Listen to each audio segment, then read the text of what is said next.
السلام الله عليكم ورحمة الله تعالى وبركاته. كلنتي وعنا ونكسن داوديال meel kasta oo muuqaalkaygu ka soo gaaray waa bahdi Daris Media Group iyo barnaamijkii Toban Taabo oo noolaaba ku wareysana dadkan maskaxda naafada ka inay jirka naafada ka barnaamijka maanta waxay noo martiya Samatar Cabdi Jaamac sida aad arkaysaa Samatar waa wiil naafa labadiisa lugood iyo gacantiisa bidix waa naafo baskiilad baa lagu riixaa sida idin muuqata mararka uu guriga joogo waa uu siqaa oo dabada ayuu ku siqaa wuxuu soo qabsan karaa u dhow oo soo qabsadaa qadarka Ilaahay ee Samatar ku yimi ma uu sababin waxyaabo fara badan oo nolosha qabsan lahaa iyo hiigsiyaadii uu lahaa ee nolosha in ay dib uga dhigaan ama aanu qabsanin Samatar naafada uu yahay wuxuu ka sii qaaday kalsooni wuxuu ka sii qaaday firfircooni wuxuu ka sii qaaday dhiiranaan iyo inuu wax qabsado Samatar Cabdi Jaamac wuxuu ku dhashay magaalada madaxda dalka Soomaaliya ee Muqdisho hase ahaatee waxa uu ku koray oo ku kaalin galay oo ku tisqaaday magaalada madaxda dalka Soomaaliland ee Hargeysa heerarkiisii waxbarasho ee kala duwanaa hoose dhexe sare ilaa jaamacadiisii waxa uu ku qaatay magaalada tan Hargeysa ee uu degan yahay Samatar ayaanu ku booqnay guriga ay ka degan yihiin magaalada Hargeysa waxaana dhex maray wareysigan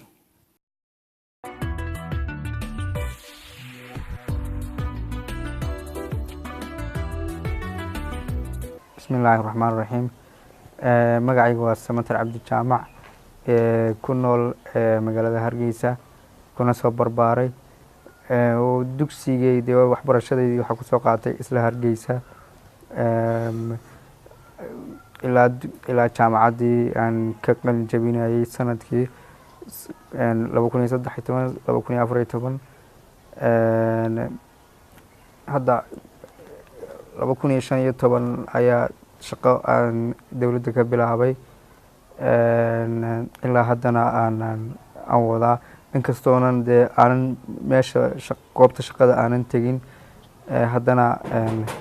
aan ku qoranahay goobta shaqada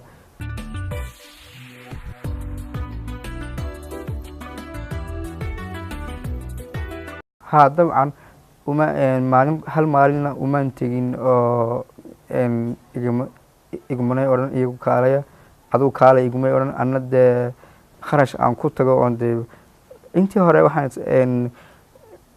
muddo markii shaqadan lay qoray aniga iyo wiil kale ayaa muddo hal bila waxaan isiri bal si ay ku dareemaan in aad dee shaqo doon tahay oo aan lagu garan in aanad maaragtay aad dee laxaad leedahay oo aad iska fadhido intaad tagsi qaadato adun goobta shaqada tag oo bal soo eeg waxa ay ku hayaan maalin walba hal bil ayaan maalin walba tagsi qaadanayay waan tegayay wax alliye waxaan ka qabtay ma laha waxay si igu lahaayeen waxbaan ku qabanaynaa ayaa oo shaqan ku diyaarinaa ayaan ilaa hadda soo gaaray laakiin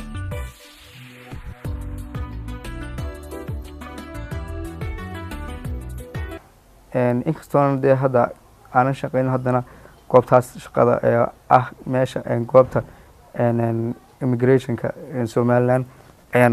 ayaan ku qoranahay ilaa haddana aan ku qornaa 2015 ilaa hadda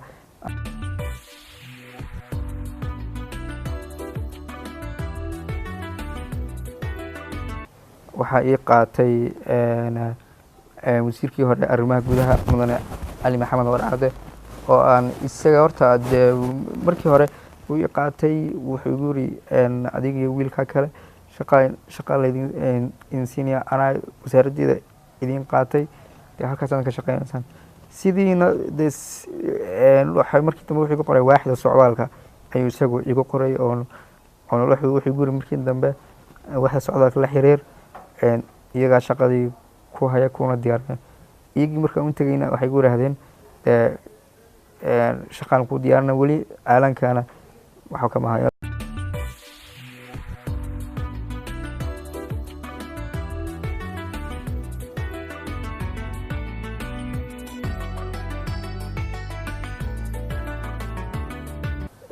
in yaroo gunaayo mushaarahan ay siiyaan way soo siiyaan bil walba alxamdulilah taas dee wax dhibaato kama sheeganayo laakiin shaqo la-aanta unbaa dee dhibaatada abuureysa 2 sano iyo 2 sano iyo bar ayaan fadhiga ku qaadanayay lacag. taasina dee lacagta inaan iska qaato maaha, waa qalad. lacagta inaan fadhiga ku qaato waa xaaraan weeyaan, waa qalad weeyaan. marka in waxaan codsan lahaa in shaqadii iyo dee mushaarkii laygu talagalay in labadaba laysku geysiiyo, inkastoo imika aan shaqeyn oo mushaarkan laysiiyo.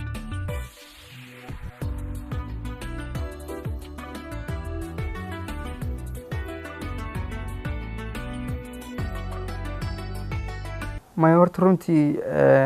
de waxaa la yiri qofku inuu shaqo la-aan inuu iska fadhiyo shaqo la-aan inuu iska fadhiyo oo uu qaato gunada waxaa la siiyaa dadka retire garoobay ee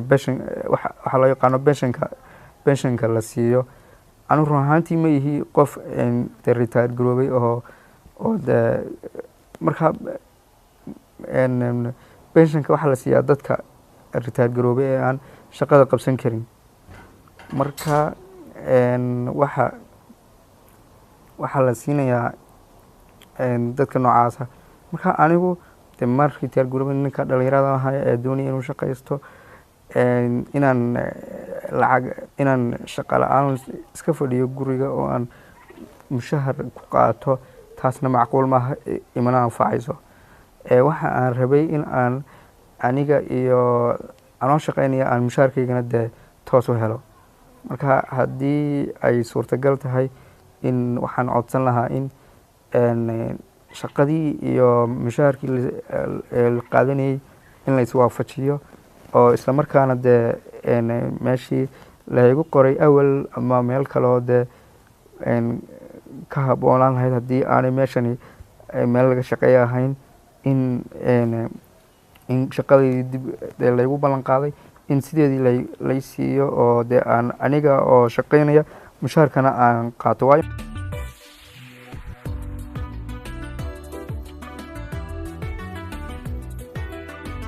haddii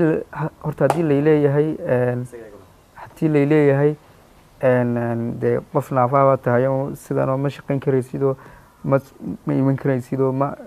wax ma qaban karaysid, taasi iyadu waa kiis gaara. laakiin anigu waxaan ahay dee qof imika adigaagan ay wareysanaya de qof caadiya too socda oo dee sidaadan sida dadka biniaadamka u shaqeysto oo u socda. hadda anigu waxaan isku arkaa inaan shaqaysan karo, qof caadiyan isku arkaa, ma yihi qof naafaal ma yihi. waad arkaysaa inaan ku fadhiyo kursigaasna looma malaynayo inaan dee naafo ahay, waayo qofka jismiyan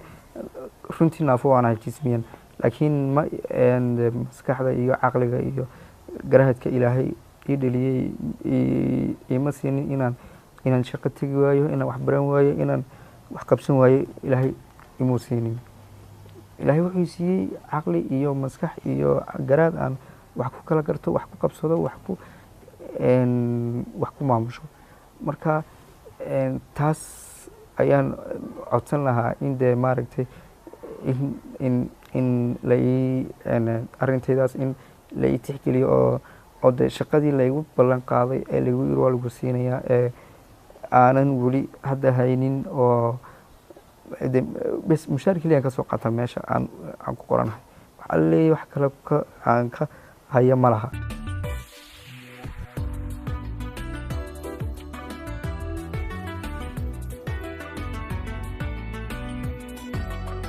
alxamdulilah.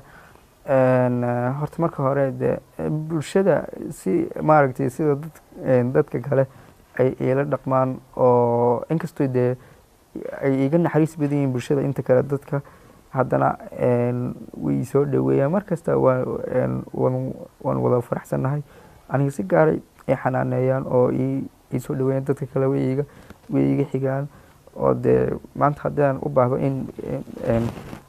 kursigan laygu riixo way igu riixayaan ciddii wadada maraysa, ama jaamacadda ha noqoto ama meel kale ha noqoto ama goob shaqo ha noqoto, meel walba oon maro waa la caawiyaa. bulshadana maaragtay si fiican ay ila dhaqantaa. Fayruus Axmed Cabdullaahi oo hooyada dhashay Samatar, iyada ayaanu wax ka weydiinay arrimaha Samatar. hooyo kusoo dhow bahda daras media group iyo barnaamijka tabantaabo oo nagu talagalnay inaan dadka maskaxda naafada ka hayna jirka naafada ku wareysano oo maanta martina uu yahay wiilkaad dhashay samatar marka xanuunkan muu kasoo dhashay mise waa xanuun gadaal kaga yimi xerarkiisii waxbarashada kala duwanaa